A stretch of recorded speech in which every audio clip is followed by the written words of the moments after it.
to Around the Hoop, the Westwood Basketball Show.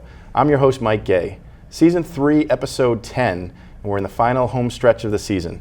Joining us in studio is Coach Steve St. Martin and the Player Spotlight Player of the Week, Jimmy Bean. Welcome, gentlemen. Good to see you, Mike.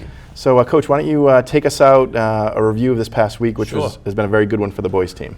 Right, it has been. I mean, last time we sat in studio, we were about to play Millis, and going into Millis's gym, I mean, their record doesn't indicate how competitive their games have been.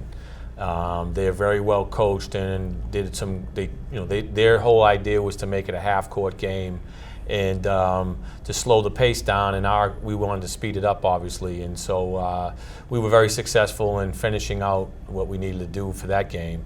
And then Tuesday, we hosted Medway, who came into the gym with one loss, and been playing really well, and is going to be the number 1 seed probably in the Division II South when the state tournament begins. So they've been really well coached team, playing really well, and we were able to extend the lead and then hold on at the fourth quarter to get another win. So we got 2 wins there, which has been great. Sounds great. Were there any particular trends that kind of arose in those games? Getting two very different teams. Yep. But was it a particular group of players that played well, or was it just a consistent effort across the board? It's consistent, and I think a lot of it had to do with execution. Just making sure that when we needed a bucket or we needed a stop or we were able to do things to execute. And each game presents different challenges. A lot of that is mental.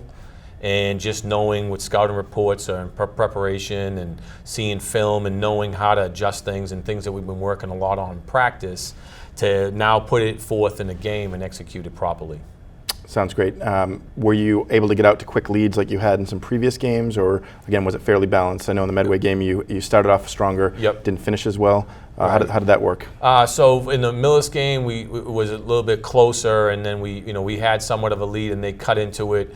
And then coming out of a timeout, we were able to push the lead up into the 20 range fairly quickly with some defensive turnovers and stops and offensive execution. And in the Medway game, we got out to a pretty good lead.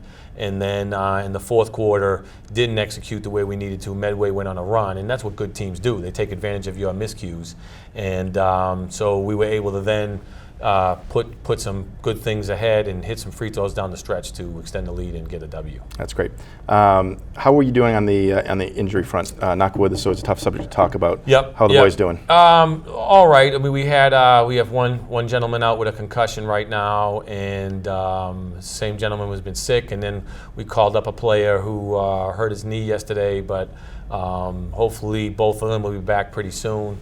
But all in all, we've been pretty healthy now. We didn't start the season that way, but we've been much better as the season has progressed. That sounds great. Before we get into the games the week ahead, Sure. Why don't we go into some of the plays that you've highlighted? Sure, absolutely. So just a couple of things, and we've talked a little bit about these plays before. This is against Medway. It's a side out of bounds. We just got the ball in bounds, and we're going to execute a play here.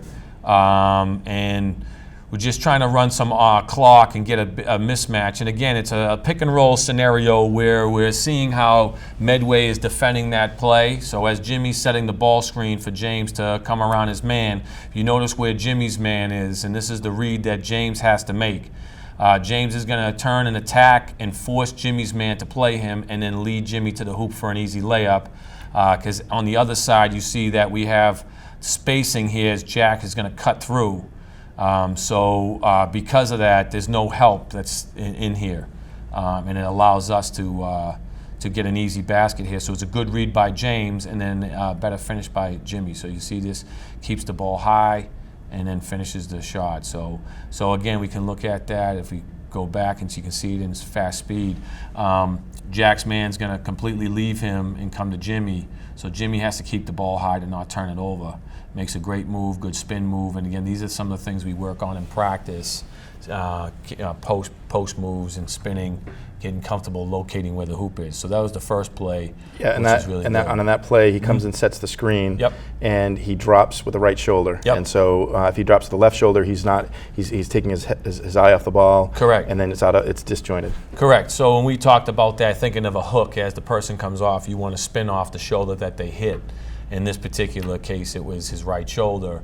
So not only does that keep his vision straight, but it also allows him to seal if they do switch and it allows him to be balanced in his pursuit of cutting to the hoop and catching the ball. Yeah, one of those little things that, again, is something we're trying to teach at the lower levels all the way through. Absolutely, absolutely. So the second play is us just basically, we're going to run a set here to try to get a pick and roll scenario happening, but off a different look. And again, trying to see how Medway's been playing this, and will they adjust off a different look on a pick and roll with some different action. So again, it has to be a good read, and then on top of the good read, it has to be a situation where you can score. So there's a little screen here. All right, James comes to the hoop, makes a good read there, and then we got a little offensive rebound, and it's kicked to Jimmy, and then Jimmy makes a good move here, scoring. So to highlight a couple of things, in the beginning of the season, Jimmy probably would have shot that first shot, and it would have been more contested when he got the ball from Connor off a great offensive rebound. Okay, and with the adjustment he's made to his game is pump fake, and if you watch the pump fake to get the man out of sorts, and then takes that one power dribble to clear space for himself and goes right off the glass. So again, if we watch it, run a different little scenario here, and off this screen, James makes a move to the hoop. Okay, cuts in here. Connor gets a great offensive rebound, kicks it to Jimmy, and here's where Jimmy's going to draw the big man out with a pump fake, where in the beginning of the season he would have taken that shot, and he's grown a lot watching himself on film, watching and working on the things we work on in practice, and being coachable to take that pump fake and then draw the man up and now clear some space for him to go and shoot. So again, another great play all around by Connor's offensive rebound, James making the read off of his screen catch, and then Jimmy finishing the play off with a great pump fake and finish. Right. Yeah, and that play too, great spacing. So he also, in the event that the big didn't take it, he had both Patrick and James that he could have dished the ball out for a three. Correct. Yeah. So all good reads on all fronts. And then this next play here, again, we're in a trap situation off a made or miss free throw. We have different looks we do depending upon the different calls we have. So in this particular call, Jimmy is the high man, and on the missed free throw, he's going to go trap the ball handler and force a turnover, which leads to himself getting a layup at the other end. So if we watch it here, Pat unfortunately misses the free throw, and then rebound here, and it's a trap scenario, try to trap the ball handler quick, force an errant pass.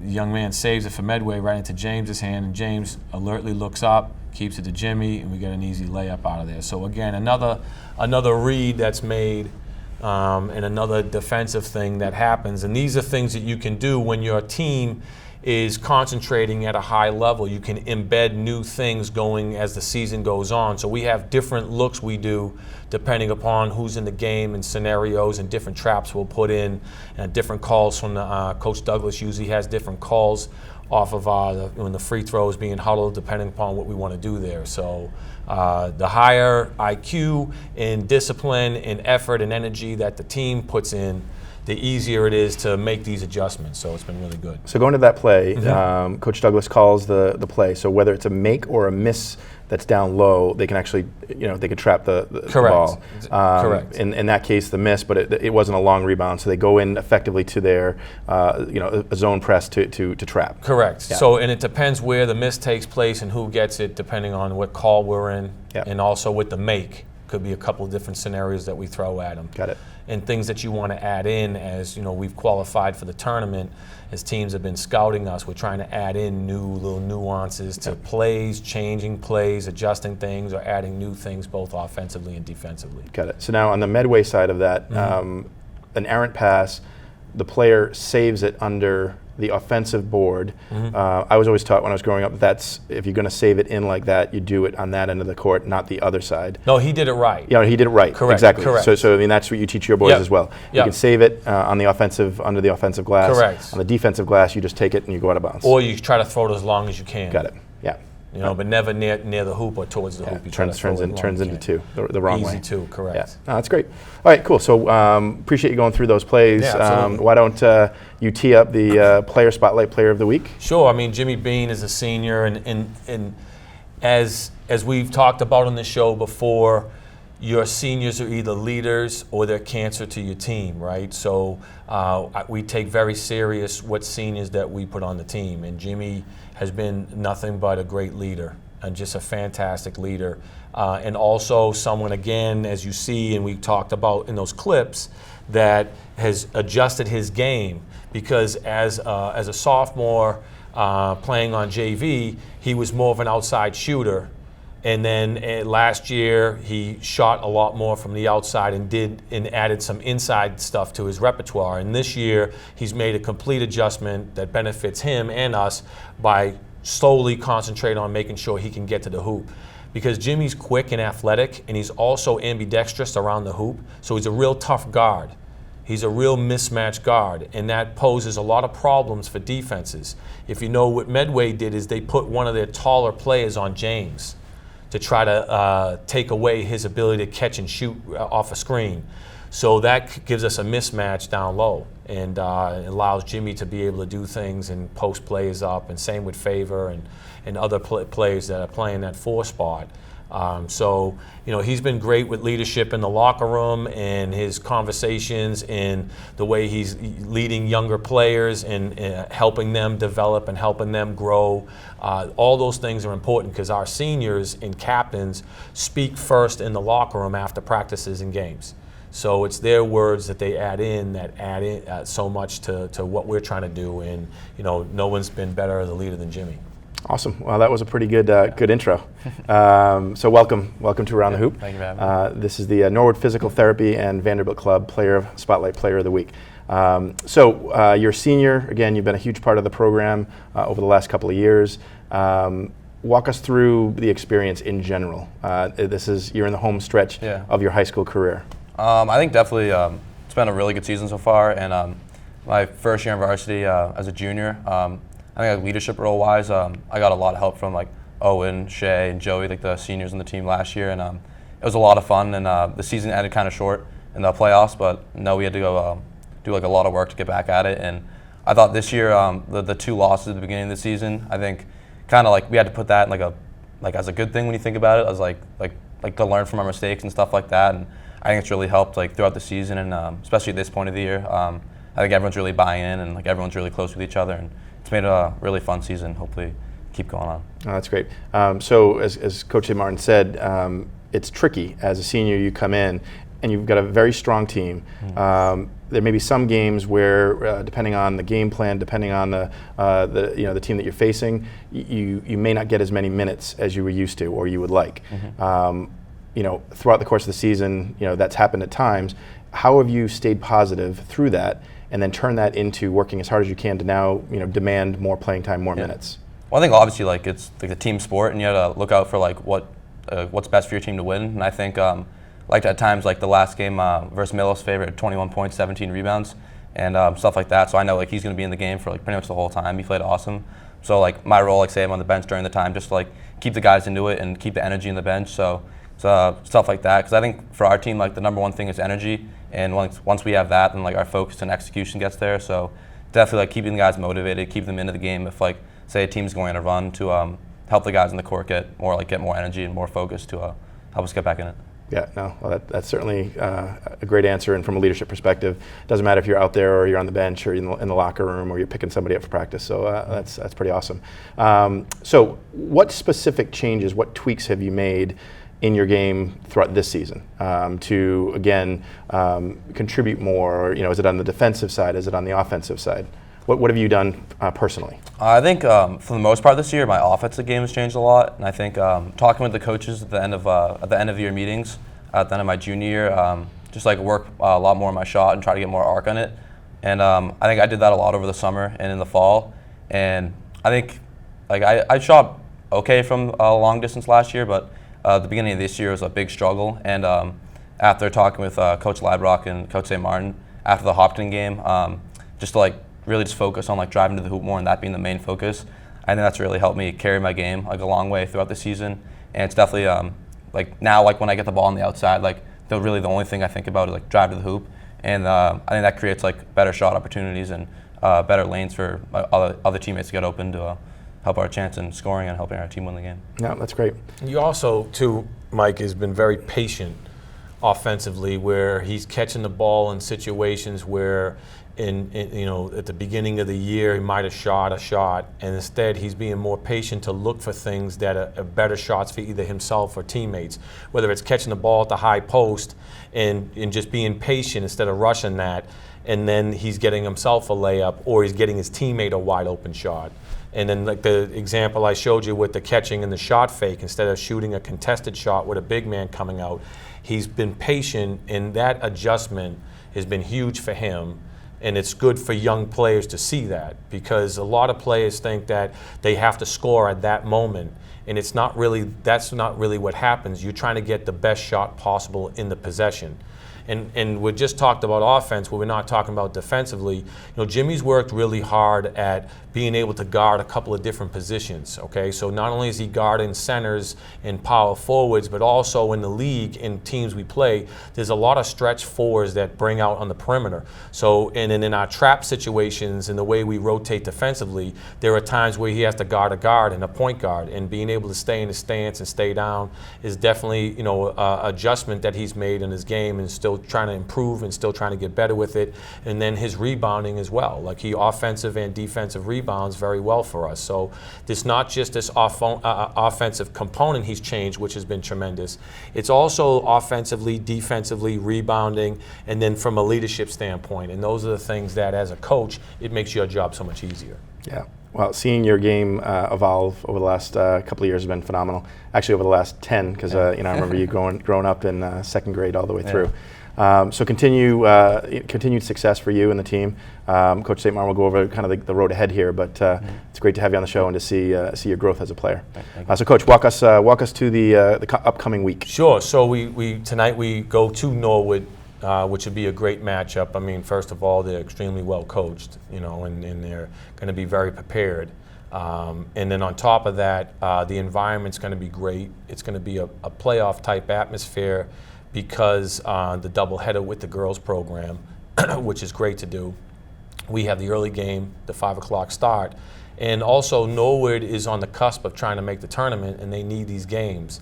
So their intensity is going to be high, and it causes us to have to make sure that we're prepared and ready for this and can walk in and ready to play. And then Sunday, we go to Bridgewater Raynham, a Division I powerhouse. We were able to secure a win at our gym last month, and now we have them at their gym. So, and again, they're looking to make the tournament and increase their seeds. So everybody's looking to get wins now who has made the tournament to get their seed higher, host a home game, etc. So they're going to be, ready for that as well. And then Tuesday we go to Holliston, who's had a little bit struggle of a season, but very competitive in a lot of different games. And then Thursday we play Dedham. And Dedham is another team they're right at the cusp of making the tournament, and they're probably going to get in at some point and need wins for seeding purposes as well. So then it's the Riley Classic. So it's a tough stretch. A lot of basketball. It's a tough stretch. Very seldom do we have 4 games before our next episode. Correct. And that will be the case this coming week. You've already qualified for the tournament, so like Correct. you said, now it's about quality wins, Yep. and then also, again, inserting some things into your offensive and defensive schemes that will help you down the The goal is to stretch. get better every day, right? Yep. Make your best better. No, that's great. Well, again, congratulations on a great week. Hopefully Thank you continue that trend, Yeah, thank you. and you improve your standing in the state tournament. Be nice. So joining us next will be Coach Clifford, as well as Taylor Kane, the girls' Player Spotlight Player of the Week. Joining us next in the studio is Coach Clifford and Taylor Kane, the Player Spotlight Player of the Week. Welcome, ladies. Thank you. So, Cliff, why don't you walk us through the past week? Sure. So we were here last Friday. We played Millis and Medway, who were the top 2 teams on the other side in the TVL Small. We lost both games, but definitely took some positives out of them. Millis is a really good defensive team, put a lot of pressure on us, which I thought we handled well. We still had a tough time scoring. So it was a low-scoring game. They sort of pulled ahead and made the plays down the stretch. But again, would have liked to have fared better, but definitely some positives. We rolled that into Medway on Tuesday night, they have one loss in the season, and it's a non-league, so they're undefeated in the league so far. They're having a great year, and we, came up with our game plan. The girls executed it great. It was a kind of one-possession game for most of it. We had a lead for a lot of the game. They had a couple of their star players just kind of make a few plays down the stretch that we couldn't stop, and we ended up losing by 7. But it was, again, a really good effort to go in there and be tied with 3 minutes left. I love to talk about moral victories, but again, definitely some takeaways of this point of the season. You want to be able to go out and execute game plans. Slow down the other team, try to take away their strengths a little bit, and I think we were able to do that for most of the game. We still need to work on finishing that in that situation, but a lot of positives from the last, even though they're 2 losses, just some good takeaways. That's great. How are you doing on the injury front? Good. We're getting there. Hattie Noble missed 10 games with an ankle injury. She was able to play a little bit against Medway, so she's still limited heading into tonight, and we'll see about next week. But she's in Paul Lill's hand, our athletic trainer, who's great. And there's no better hands to be in. Yeah, and Taylor's dad's in charge of the physical therapy side of things. So we got a good team with her, and it's good to have her back, even at practice and a little bit into games, and we're excited to have her back. So as Hattie comes back, we've talked to a number of players that have role changes as a result of her being out. You'll be able to benefit now from those experiences the other players have had, maybe more playing time, maybe playing different positions. As she comes back, that hopefully will open some things up for the team. Yeah, I hope so. I hope it gave players an opportunity to gain some confidence and be put in some situations that, now with her back, that doesn't change anything for them. I still want them to, be aggressive and assertive and, ready to go. But yeah, we're hoping she can give us a boost as well. Yep.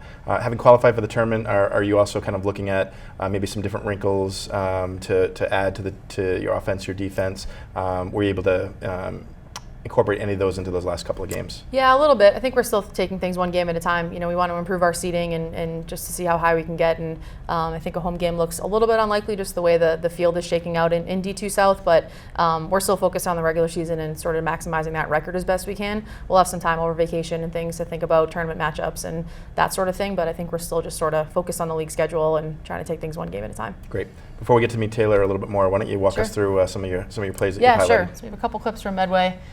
Just to show, improvements over the season.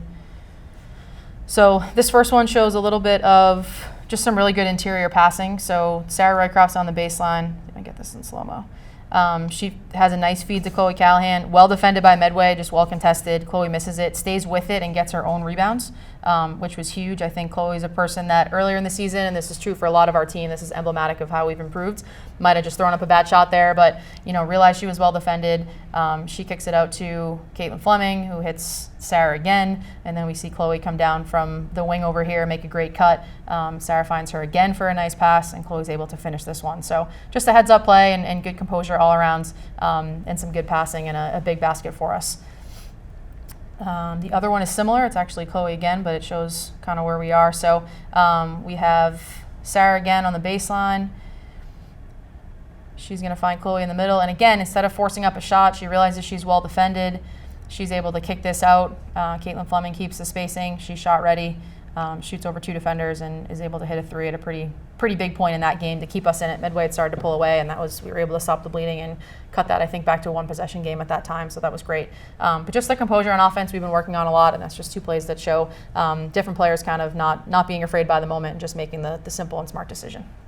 That's great. And also, it seems like when players come into the studio, they tend to up their games. So not only is there player spotlight player of the week, but then they typically are doing more things on offense. So that's great to see.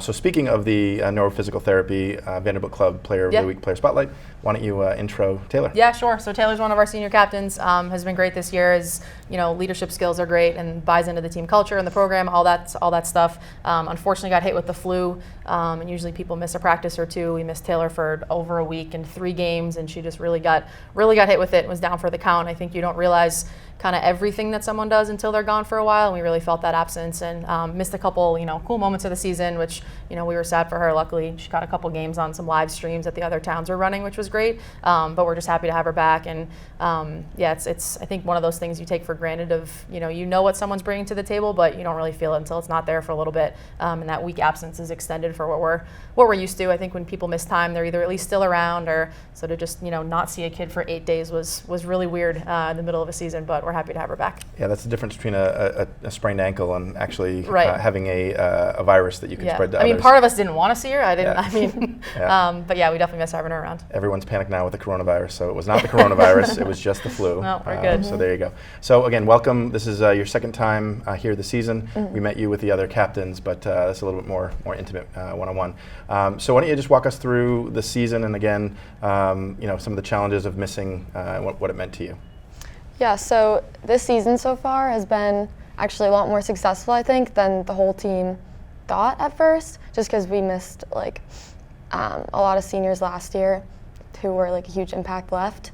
And the week that I missed, I felt like I missed some really important games, and it really stunk because when I first started feeling bad, I thought that like, oh, it might just be like a couple days, but I ended up missing like 3 games, like 6 practices or whatever it was, and I missed like one big game was like Cliff's 100th win, which is huge. And then another game was when we clinched playoffs. So, but I was able to live stream that one. So Yeah, for I those still of got you, to see it. for those of the people at home thinking when is Westwood Media Center going to get live streaming, it was different. It was with Huddle, and so as soon as we can get live streaming, we certainly will. But that absence is difficult, and like I said, it's different than a sprained ankle where you can be there cheering on your team. You literally had no contact, physical contact with the team. Yeah. Going in and seeing your dad for physical therapy on a weekly basis, I was getting updates, and I know it was really tough. And he was bummed as well, as was everybody else. So then you're getting better. You come back, similar to Hattie playing, some limited minutes in Medway. You were able to play some, and now you're fully back into the swing of things. Correct? Mm-hmm. Awesome. And so, what does it mean to be back, both from a leadership perspective with your fellow teammates, as well as getting out there on the court? Yeah, so from a leadership perspective, it's definitely really exciting, just because I missed all my teammates. And I like really enjoy cheering them on and keeping up the energy and everything like that. And then also on the court, the first couple minutes of the game I was in, since I was sick, I feel like I kind of struggled just because, like going from practice to the game is really different. And I also missed like the past 3 games. So it was definitely like tougher than I thought it was going to be. But yeah, I mean, by now I'm feeling a lot better and I'm ready to go. That's great. So the road ahead, I'll start with you actually, and then Coach Clifford could fill it in. Personally, what are you trying to build on in the final stretch of the season? As Coach Clifford said, you want to play one game at a time, get some wins. But as one of the senior captains, what are you trying to do for the team? Yeah, I mean, definitely keep up the energy, because I feel like we've kind of mentioned, like, since we made playoffs, we can't like back out or like back off on any other like winnable games. And we just lost 2 in a row. So we kind of feel like we need to keep up the energy, we need to keep up the intensity, because the next couple games are just as important. Yep, no, that's great. Well, again, congratulations on being the Player Spotlight Player of the Week. Thank you. And your dad is very proud as well, because he's the sponsor. He's one of the 2 sponsors in Norwood Physical Therapy. So I know he loves. I talked to him this morning, and he was very happy that you were going to be in studio. So there you go, Cliff. The road Yes. ahead is an interesting one. It is. It's going to be challenging, so why don't you walk us through it? Yeah, sure. So tonight we're at Norwood in the late game of a doubleheader. I went to Norwood High, played there. It's actually an alumni night on the girls' side to honor my high school coach, who was there for 35 years and won 450 plus games, and passed away earlier this fall. So it'll be a really special night to be a part of. I'm so grateful that they tried to make it work on the night that we'd be there. So it'll be emotional and just mixed emotions all night, but we're really looking forward to the game. The game itself is going to be a huge challenge. Norwood gave us obviously great run for our money the first time around, and they only have one loss so far this season, and just a lot of talent, but also play really well together. So it's going to be a challenge. We've talked in practice the last couple of days about the things we need to do better this time around, to stay in that game a little longer, to score a little bit better, and again, just try to take away our strengths while trying to take away their strengths while trying to put ours forward. Sorry. So yeah, it'll be a tough one, but we're looking forward to the challenge for sure. We definitely played better coming off of Millis and Medway, so we're hoping to carry some of that over. Next week we host Holliston on Tuesday night. We beat them at their place earlier in the season, but they're having a much better year than their record. They're challenging a lot of good teams and not always coming out with wins, but they have a lot of good things going over there. And then on Thursday night we'll host Dedham for senior night, who we haven't seen yet this season. They're having a good year too. Right on the brink, they should get in the tournament. They have one of the better players on the small side, so that'll be a challenge too. But yeah, there's no nights off in this league, which is how we like it. We were looking for tournament prep, and we certainly have that in the rest of our schedule. No, that's great. And are there any other than getting better every day and again, taking positives, even in potentially trips down or halves or quarters or whatever, any other goals over these next few games? Not really. I think it stays the same. We get a little bit more focused on executing game plans and things that are going to be they're important all season, but they're even more important when you get into that single elimination bracket. So just executing out of timeouts and following through on scouting reports and game plans, and that's looked a little better for us recently. So we're hoping we can continue to build on that. We'll get into this a little bit more next week for seniors. Next Friday being senior, the senior week game. What does it mean to you, the seniors that you have? Not to get you emotional here. Yeah, I know. It's a tough night as it is. It's senior night is bittersweet. It's exciting to celebrate them, but it's sad to think about their last regular season home game, which is what it is. And our 3 seniors have been with us on varsity for 3 years, been in the program for 4. So just brought a lot to the table, all 3 of them, individually and collectively. And every year it's kind of hard to imagine life without them, and it's around the team. So we're gonna just enjoy it and try not to think about that, and we'll take things one day at a time. Yeah. Well, what we've heard about the boys and the girls side is that they stick around because the lessons that they've given to the younger players, underclassmen, typically they're quoted every year, the previous year's captains, of what they brought and what they taught, and so we certainly see that going forward. Yeah, that'll be no different next year. Awesome. Well, good luck in Thank you. tonight at Norwood in the doubleheader. It'll be a great celebration of basketball for should be a great night. the 2 towns, and also great luck, Taylor. Hopefully you continue to feel good and continue to play well and finish out as strong as you can. Thank you. Thank you for watching Around the Hoop, the Westwood Basketball Show. It's hard to believe we're 10 episodes in and we're in the final stretch of the regular season. Special thanks to both of our sponsors, Norwood Physical Therapy and the Vanderbilt Club. Without them, none of this would be possible.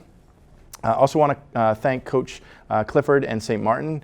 They've been great partners throughout this season, coming into studio every Friday, and their just general support of Westwood Media Center and reaching out to the public. Next Wednesday, the 12th of February, Westwood Media Center is hosting I Heart Westwood. There are sandwich boards around town, flyers. It's going to be a phenomenal event. We're going to have 3 bands in studio, as well as local artists selling their merchandise here at the studio. Please come out and support a great cause. Special thanks to both Connor Lynch and Melinda Garfield, also here at Westwood Media Center. If you haven't been down to 15 Purwall Street, next Wednesday is the perfect excuse to come down. So we hope to see you all here. Until next time, I'm Mike Gay. We'll see you at Bader Gymnasium, where the boys and girls will continue their strong seasons.